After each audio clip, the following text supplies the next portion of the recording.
Vez ou outra eu me lembro muito de um conto que muito me marcou, do grande escritor russo Dostoiévski, que é A Recordação da Casa dos Mortos.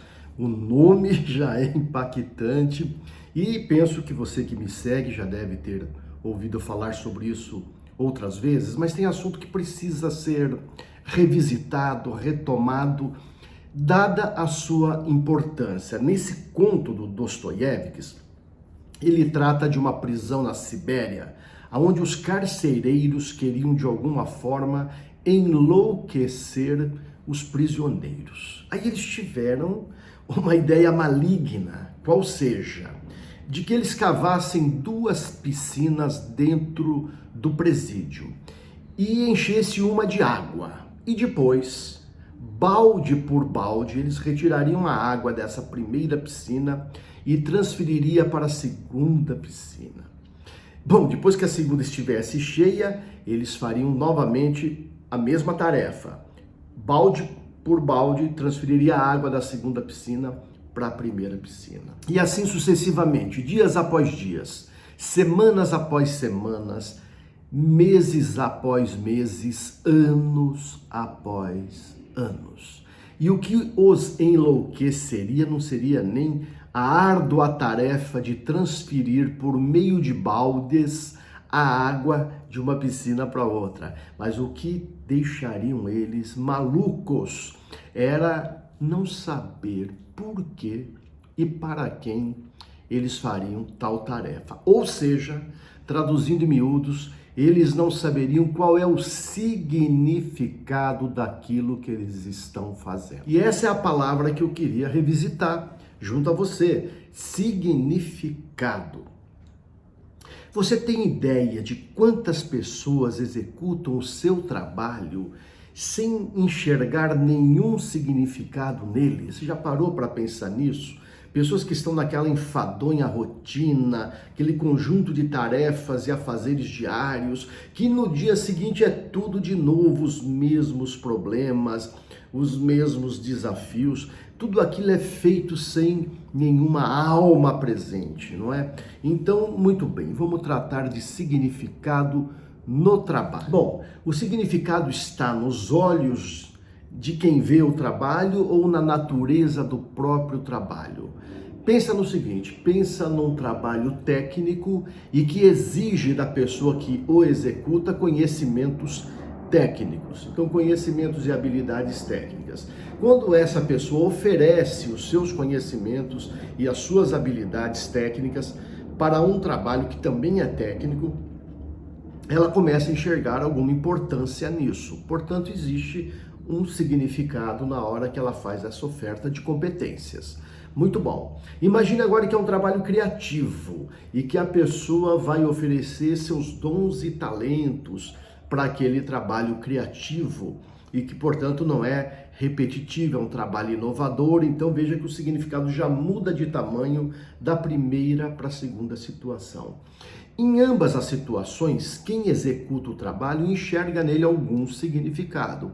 Não sei se é um significado palpitante, mas é um significado sempre que a gente oferece as nossas competências e descobre potencialidades que estavam encobertas por conta do desafio do trabalho. Isso sempre vai ser algo que traz algum tipo de significado. Mas pense num trabalho como um chamado, como se fosse uma predestinação. Um trabalho que serve a algo ou a alguém. Ou seja, por exemplo, uma nação será libertada, não é? Uma criança deixará de ser órfão. Um dependente químico poderá voltar à sua vida do jeito que ela deveria ser. Uma espécie não será extinta. Um jovem vai descobrir o seu propósito. Percebe que aí o trabalho ele ganha uma grandeza e não importa muito os seus conhecimentos ou as suas habilidades, porque quem escuta um chamado e segue o chamado vai aprender a descobrir dentro de si todas as suas competências e potencialidades que serão necessárias para executar aquele trabalho. Então, nessa hora, a gente quebra uma crença muito antiga. Para que haja significado no trabalho, é preciso fazer o que gosta. Não se trata disso. Se trata do seguinte: quando você ouve um chamado, você aprende a gostar daquilo que tem que fazer. Aí é que está uma grande diferença de fazer o que gosta, uma coisa às vezes muito egocentrada, para aprender a gostar daquilo que precisa ser feito, que é algo mais centrado, ou seja, centrado no outro. Em resumo, existe o trabalho como obrigação, aquele que você precisa fazer, quer queira ou quer não. Por exemplo, o trabalho de um escravizado é o trabalho por obrigação. É melhor que seja feito para que não haja nenhum tipo de punição.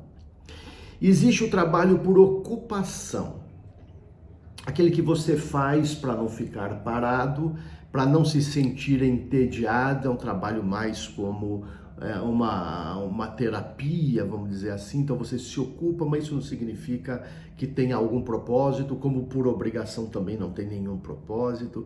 Existe o trabalho por profissão. Você estudou para aquilo, já que você estudou para aquilo, você tem que executar trabalhos voltados àquela sua profissão. Tá bom, talvez algum significado, o significado de exercer a sua profissão, mas existe o trabalho como vocação.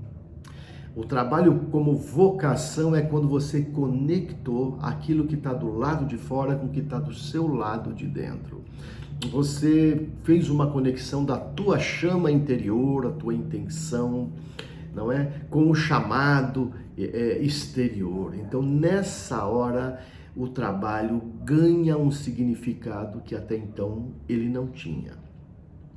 O grande filósofo Thomas Carlyle dizia: abençoado aquele que encontrou o seu trabalho, que não peça nenhuma outra bênção. Porque encontrar o seu trabalho e junto dele o significado que move, que vibra, que pulsa dentro da gente, é uma bênção divina. Bom, agora, o curioso é que boa parte das pessoas continua transferindo água de uma piscina para outra, não é?